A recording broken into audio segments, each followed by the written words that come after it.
السلام عليكم ورحمة الله وبركاته. أصحابتي دقالق عميل كستود جوجتا waxaan idin rajeynayaa inaad caafimaad qabtaan. alxamdulillahi rabbil caalamiin. anagana sidoo kale isku soo noqosho wanaagsan iyo mar kale iyo video kale cusub. maanta waxaan idin ka sheekeyn rabaa qiso cajiib dhaaftay.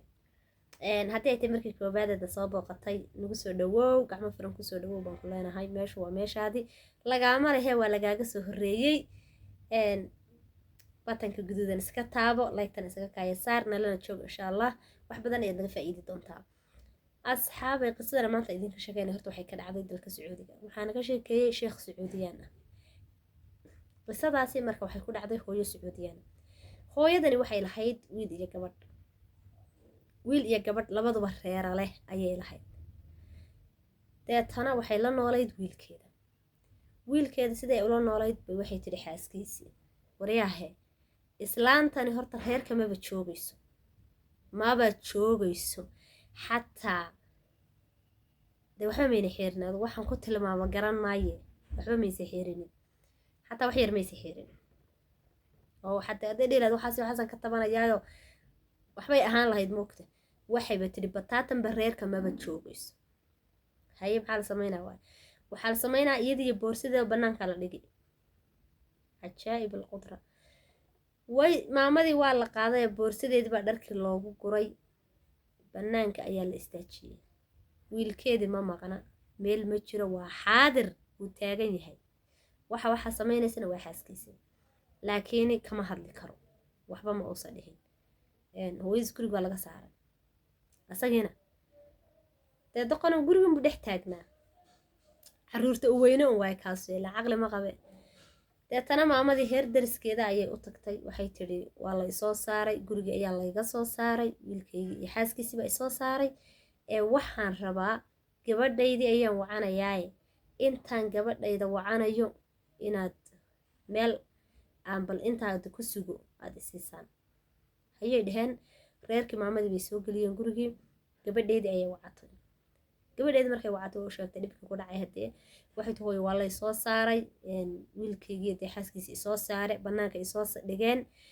hooyoy waxaan kaa codsanayaa ayay tiri inaad isoo doonto. dabcan isku magaalo ayay deganayeen.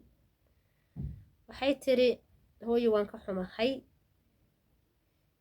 ninkayga ma ogola inaad gurigayaga bataatanba aada imaato,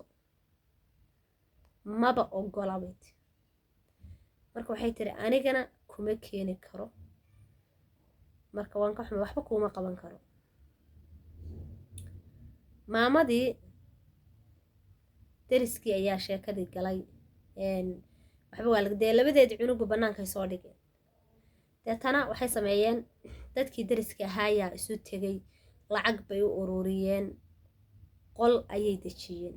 waxay dhaheen kiradan annaga kaa bixinayna, masruufkana bal annagaa ku siinayna, halka iska deganow. maamadii halkaas ayay dejiyeen. horta qisadaasi halkaas ayay ku dhammaatay. laakiin aad iyo aad ayay u xanuun kulushahay markuu qof intuu caruurtiisa kusoo tabco oo maalki iyo xoog iyo caqli iyo wax kastuu laha uu ilmihiisa geliyo. waad ogtihiin waalidku sidiisaba ilmihiisa waxba kama hagrado. intuu geliyo haddana ilmihiisa ay caasi ku noqdaan waa dhibaato aad u badan. waana wax ilaahay laga magan galo. ilaahay annagana caasi nagama dhigo, kuweennana caasi ilaahay nagagama dhigo. laakiin mar kastaba waalidkiina ka dadaala oo waalidkiina ka taxadara. waalidku waa waxa koobaada ugu muhiimsan. waxaad haysateed leedahayba islaamnimada ka sugo waalidka ku xigo. dee islaamnimada wax ka fiican oo dee wax ka weyn ma jirto. laakiin haddana waalidkiisa qofka meel u dhaafayo iyo meel wax uu la simaayo kale ma jiraan.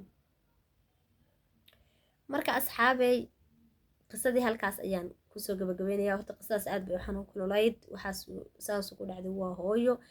haddii aad sawiri lahayd ama aad sawiran lahayd haddaad wiil tahay iyo haddaad gabar tahayna, adoo waayeel ah oo caruurtaadii saa ay samaysay, xanuun intee la eg buu qofkaasi dareemi karaa? xanuun aad u badan ayuu dareemi karaa.